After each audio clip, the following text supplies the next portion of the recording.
Imagine a place where the rivers sparkle like they're full of treasure, where the mud itself is worth a fortune. Now imagine that whole thing was discovered by an elephant who was just having a really good roll in the mud. This is the story of Perak, the state made of silver, and the elephant who found it. Let's start with the name, because by now you know we love a literal Malaysian name. Perak means silver. Muddy Junction, Betel Nut Island, Land Below the Wind, and now silver. Honestly, this naming committee never misses. But here's the twist, it probably wasn't named after actual silver. It was named for the shimmer of something else entirely. Tin. The rivers of Perak glittered with it, and tin, as we'll see, was about to change everything. Our story really gets going in the 1840s with a Malay chief named Long Jafar and his elephant Larut. One day, as the legend goes, Larut wandered off on his own. Elephants do that, and when he came strolling back, he was covered head to toe in thick, heavy grey mud.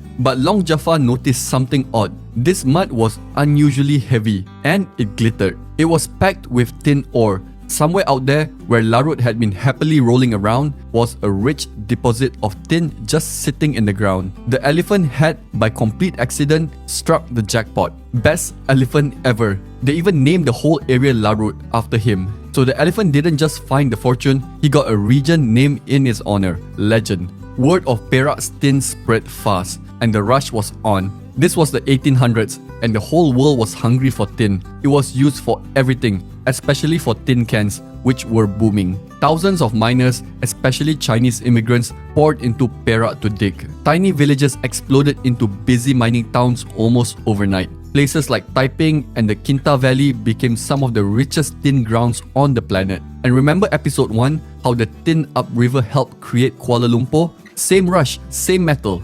Perak's silver-coloured fortune was building towns all across the peninsula. For a while, Perak was quite literally one of the most valuable places in the entire British Empire. All thanks to a metal in the mud and the elephant who found it first. But here's the hard truth about treasure. When something is worth a fortune, people fight over it. And Perak's tin was worth a lot. Rival group of miners clashed violently over the richest mines. At the same time, Malay chiefs were locked in their own dispute over power and who had the right to all this wealth. Perak became tense, divided, and increasingly bloody. And all that chaos created an opening for the British, who had been watching Perak's riches very closely and were looking for a reason to step in. So in 1874, on the island of Pangkor, they made their move. The Pangkor Treaty, the British agreed to recognize a particular claimant as Sultan, and in return, Perak had to accept a British resident, an advisor whose advice you couldn't really say no to. On paper,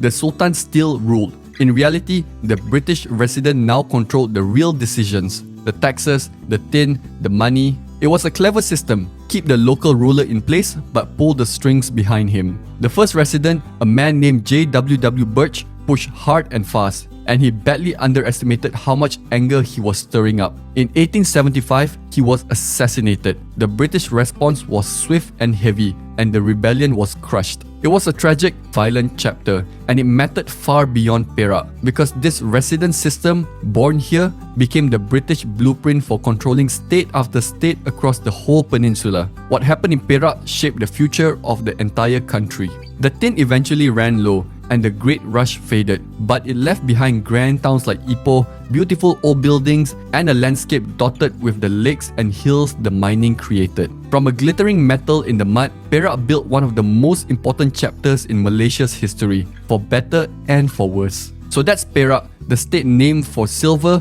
made rich by tin, fought over by many, and, if the legend is true, discovered by one very lucky elephant having the best mud bath of his life. See you at the next story.